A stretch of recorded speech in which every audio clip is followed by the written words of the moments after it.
Hello বন্ধুরা, আমি এখন আছি ব্যাঙ্গালোরে, তোমরা সবাই জানো। তা সন্ধেবেলায় আমি আর গোগল একটু কফি খেতে গিয়েছিলাম।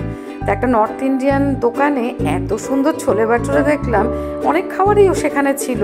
তা গোগল বললো, চলো মা, আজকে আমরা ডিনারে ছোলে ভাটুরে খাই। আলাম চল, যেমন বলা তেমন কাজ, নিয়ে আসলাম।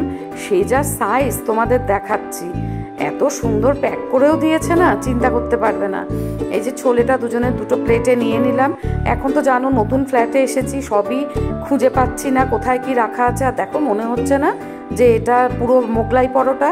এটা কিন্তু মোগলাই পরোটা না, দেখো কত বড়, মানে একটাই পুরো আমরা দুজনে মিলে খেতে পাচ্ছি না। মানে ও একটা নিয়েছে, আমি একটা নিয়েছি, বিশাল বড়। এখানে তো অত বড় লাগছেই না। আর তারপর স্যালাডও দিয়েছে, শসা দিয়েছে, পেঁয়াজ দিয়েছে। আর ছোলেটাও কিন্তু টেস্টটা কিন্তু অসাধারণ ছিল। তা আমি গোগলকে বলছি যে, বাবা এত বড় বড় খাবো কি করে রে, পেট তো ঢাই ঢাই করবে। গোগল বলছে, না না খাও। আর বেশ গরমও ছিল, আমরা ওখানে বসেই খেতে পারতাম। তা তখন 8টা সাড়ে 8টা বাজে, ডিনার খাবো। তাহলে চল বাড়িতে গিয়ে আরাম করে খাবো। বেশ গরমও ছিল, এটা আমার মাইক্রোওভেনে আর দিতে হয়নি। এই দেখো তোমাদের পুরো সাইজটা আবার তোমাদের দেখাচ্ছি। আহা হা হা, কি সুন্দর খেতে, সেই টেস্ট এখনো আমার মুখে লেগে আছে। টাটা।